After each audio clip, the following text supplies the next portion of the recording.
예, 안녕하세요. 저 박찬규입니다. 항상 무결점 엔지니어가 되기 위해서 노력하고 있는 박찬규 엔지니어입니다. 제가 오늘 소개할 내용은 10버전에 새로 추가된 시뮬레이션 기능을 소개하도록 하겠습니다. 아마 많은 분들이 그 시뮬레이션 기능을 활용하고자 여러 가지로 궁금해하시고 또 적용하려고 하는 걸로 알고 있는데요.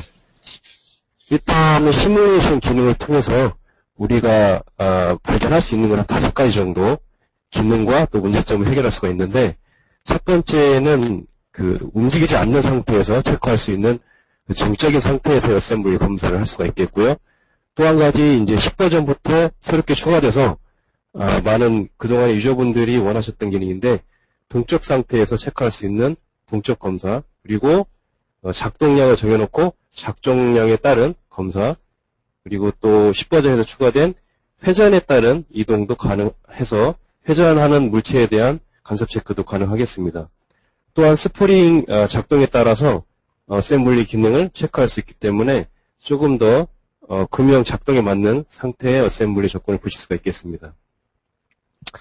하지만 이제 어셈블리 기능을 통해서 단순히 금형만 가능한 것이 아니라 여러 가지 기구적인 동작도 확인할 수가 있겠습니다. 첫 번째 보실 이 동영상은 저희가 이제 군대에서 많이 봤던 건데, M16이 작동이 되는 작업을 제가 한번 준비를 해봤습니다. 작업 과정은 굉장히 간단하게 되어 있고요. 뒤에 설명할 것이 조금 더 세분해서 설명드릴 것이고요. 첫 번째는 작동하는 상태를 한번 보도록 하겠습니다. 보시는 것처럼 컬큘레이터라는 기능을 누르면 지금 보시면 어셈블리 되어 있는 상태 안에서 스프링과 어떤 피스톤 작동이 하는 걸 보실 수가 있겠고요. 이 버튼부의 동작으로 인해서 안에 이제 비비탄 총알이 나가는 걸 보실 수가 있겠습니다. 그래서 이렇게 금형에 한정되지 않은 어떤 기구물의 상태라든가, 뭐 좀 다소 제한적일 수도 있겠지만은 자동화 설계도 저희가 어느 정도는 일부 가능할 것이라고 기대를 하고 있습니다. 보시는 것처럼 스프링의 작동, 에어 실린더, 그리고 손잡이 방아쇠의 작동에 따라서 피스톤이 움직이고 비비탄이 발사되는 걸 보실 수가 있겠죠. 작업 과정은 제가 이렇게 하는데 한 1시간 정도 소요가 됐던 것 같습니다. 두 번째 보실 내용은 선풍기인데요. 여름에 저희들이 선풍기를 많이 트는데 선풍기 작동되는 걸 한번 보도록 하겠습니다. 보시는 것처럼 리피드 오퍼레이션이라는 작업을 하게 되면은 작업이 반복해서 수행을 할 수가 있겠고요. 선풍기의 회전과 그다음에 팬의 이동을 같이 할 수 있는 걸 보실 수가 있겠습니다. 이렇게 꼭 굳이 금형에 한정되지 않은 다른 작업에도 여러 가지로 활용이 됐으면 하는 생각에서 제가 2가지 준비를 해봤고요. 그렇다면 이제 본격적으로 모션 시뮬레이션이 어떠한 기능인지 보도록 하겠습니다. 일단 모션 시뮬레이션의 기능에 대한 정의는 어셈블리로 작업된 컴포넌트 내용들을 움직이는 걸 볼 수 있고 다이내믹하게 분석을 할 수 있는 그런 도구라고 보시면 되겠습니다. 그래서 모션 기능에는 리지셋이라는 어떤 셋을 만드는 도구가 있겠고요. 쉽게 설명드리면은 어셈블리를 어떤 일종의 레이어 같이 나눠서 작동하는 동작의 어떤 동일성에 따라서 그룹핑을 한다고 보시면 되겠고요. 두 번째는 이제 추가 옵션정이라는 게 있습니다. 추가 옵션에서는 정적인 상태에서 혹시 미리 발생될 수 있는 간섭의 체크라든가 뭐 이러한 것들을 미리 확인하는 기능들이 여러 가지 들어있고요.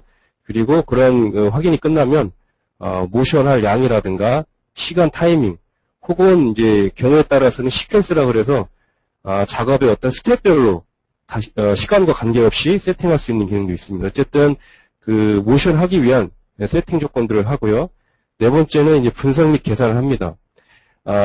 과거에는 저희가 시뮬레이션 작업을 하게 되면은 작업하는 것도 굉장히 어려웠지만 또 한 가지 문제는 작동하는 중간의 상태를 사용자가 확인하고 정적인 상태에서 체크를 한다는 문제점이 있었는데, 여기 나와 있는 분석 및 계산은 사용자가 준 조건에 의해서 1차적으로 시작과 완료를 하면서 문제가 있는 걸 확인하고 그 다음에 마지막에 시뮬레이션하는 작업으로 그렇게 이루어졌다고 보시면 되겠습니다. 그래서 보시면은 모션 시뮬레이션 기능은 여기 보시면 애널라이즈 기능에 맨 밑에 보시면은 모션 애널리시스라는 기능이 되어 있습니다. 그래서 시마토로 실행하시고 작동할 파일을 불러오신 다음에 애널라이저에 가시면 그 모션 기능을 사용할 수가 있겠습니다.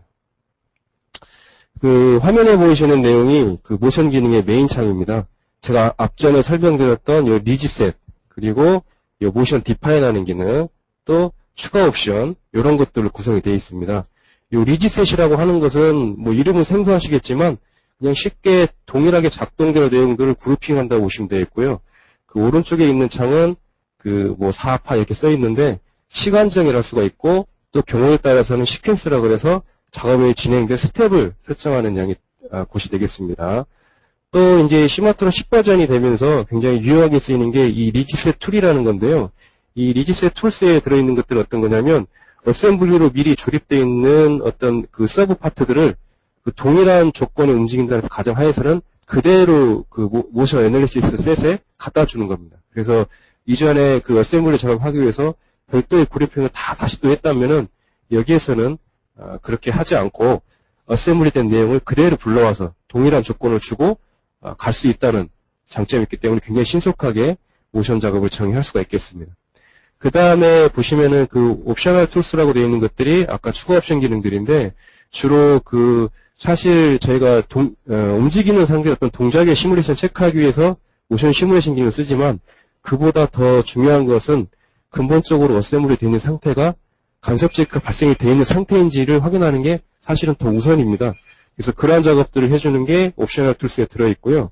그리고 또 금형 작업이라든가 혹은 기구물 작업에서 그 작업하기 제가 곤란한 스프링이라든가 이러한 것들을 부품별로 설정해주는 기능들이 옵셔널 툴스에 들어있다고 보시면 되겠습니다. 그렇다면은 제가 한번 화면을 열어서 간단하게 보고 다음 작업으로 넘어가도록 하겠습니다. 시마트론을 띄워서 제가 그 메인 화면을 한번 보도록 하겠습니다. 지금 보시면은 이렇게 어셈블리를 불러왔고요. 앞에 설명드렸던 구동하는 순서에 따라서 뭐 상세하게는 뭐 시간상 안 되겠지만 대략적인 걸 제가 한번 보도록 하겠습니다. 먼저 애널라이저에 가서 맨 하단에 있는 모션 애널리시스를 선택하시면 아까 보셨던 것처럼 그 모션 시뮬레이션 할 수 있는 도구바가 생깁니다.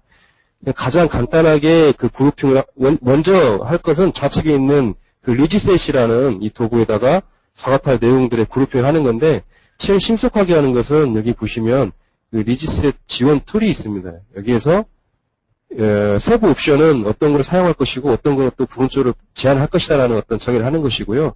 그 중에서 가장 많이 쓸 것이 이 필터링 기능입니다.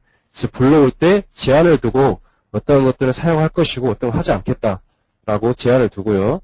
특별히 제한이 필요가 없으면 그냥 전체를 New로 누르시고 어셈블리 선택한 다음에 확인을 누르시면 이 리지셋에 바로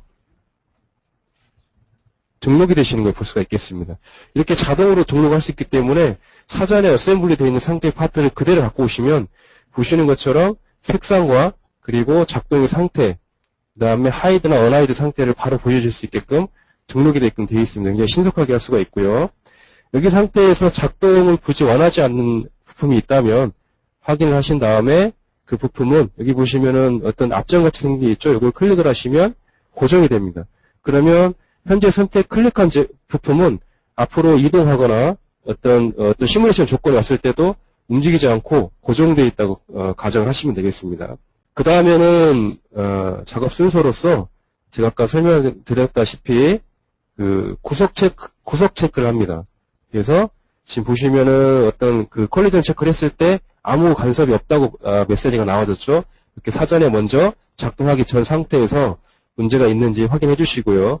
만약에 불가피하게 작동에 문제가 있지만 무시하고 작업해야 될 경우에는 이 보시는 것처럼 요 두 번째 도구 선택을 해서 그 문제가 되는 부분의 부품을 제외시켜 주시면 어떤 앞으로 발생되는 문제에 대해서는 선택한 부품은 무시하고 진행이 되는 형태로 진행할 수 있는 도구도 또 있습니다.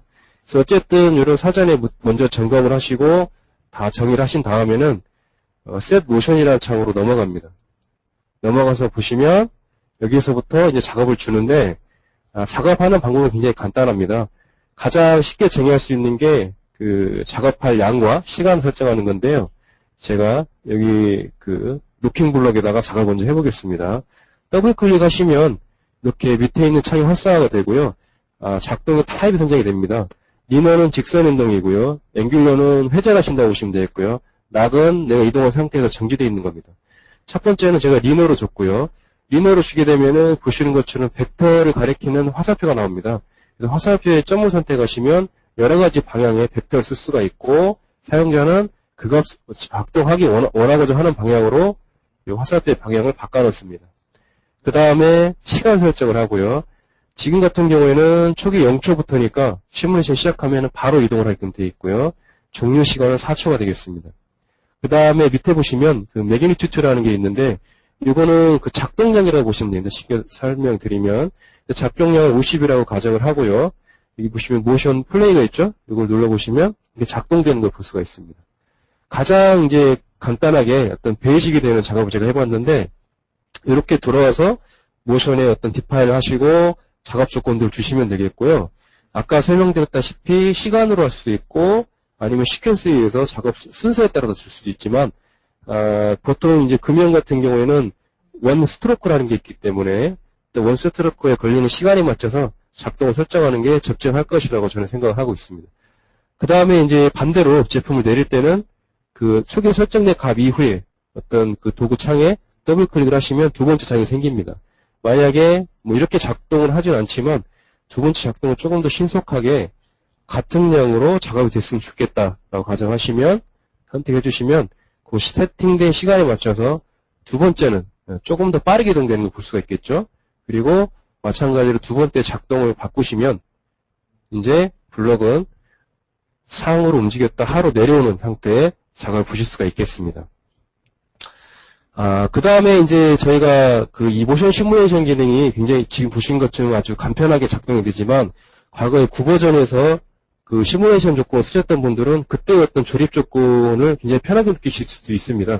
그래서 그 9.0에 사용하던 그 조립 조건을 또 쓸 수가 있는데, 그러한 경우에는 여기 그 프리페어 어셈블리라는 곳으로 가셔가지고요. 여기 보시면 9.0의 어셈블리 조립 조건과 똑같은 게 있습니다. 이걸 주시면 과거에 저희가 사용했던 거와 동일한 어셈블리 조건이 나와줍니다. 그래서 뭐 일치시킨다든가 평행하게 준다든가 특정한 거리값을 가지고 고정시킨다든가 이러한 기능들이 있기 때문에 사용자가 들어와서 선택을 하시고 문제가 없으면 OK를 눌러주시면 이 조립 조건에 따라서 이제 고정이 되게끔 되어 있습니다. 작업하는 방법은 과거의 기능과 동일하기 때문에 굉장히 간단하게 작업할 수가 있겠습니다. 그래서 똑같이 작업하시고 뭐 파라레일이나 뭐 기타 다른 어떤 값을 쓰시고 선택하시면 되겠고요. 선택이 필요 없을 때는 이 종료 버튼을 누르시고 편집을 원하실 때는 다시 에디트를 눌러주시면 이걸 작업된 조건을 변경할 수가 있겠습니다. 그리고 이제 지금 주었던 어떤 조립 조건과 또 그 두 번째 이 셋모션에 주었던 조립 조건은 제가 강조드리고 싶은 내용은 두 개의 조립 조건이 서로 충돌이 생기면 작동을 하지 않습니다. 그렇기 때문에 두 가지 방법을 다 쓰시는 것도 좋지만 쓰실 때는 그 두 번째 그 디파인 정의에서 썼던 내용과 가급적이면 문제가 생기지 않는 쪽으로 먼저 생각을 하시고 정의를 하셔야 되겠고요. 제가 여러 가지 제품을 한번 테스트를 해봤는데 복잡한 제품 같은 경우에는 이 지금 새로 생긴 10버전에 있는 디파인 기능만 가지고 정의를 하기에는 좀 다소 부족한 부분이 있습니다. 근데 하지만 아까 보셨던 이 프리페어에 있는 이 어셈블리 조건과 같이 병행을 하시면 조금 더 만족스럽게 어셈블리 작업을 하실 수가 있겠습니다. 어쨌든 이렇게 조립 조건을 주고요. 또 한 가지 이제 특이한 점은 뭐냐면 지금 부품은 여러 가지가 있지만 이 부품을 다 정의를 할 필요는 없습니다. 왜냐하면 아까 사전에 제가 이 가이드라는 블록은 고정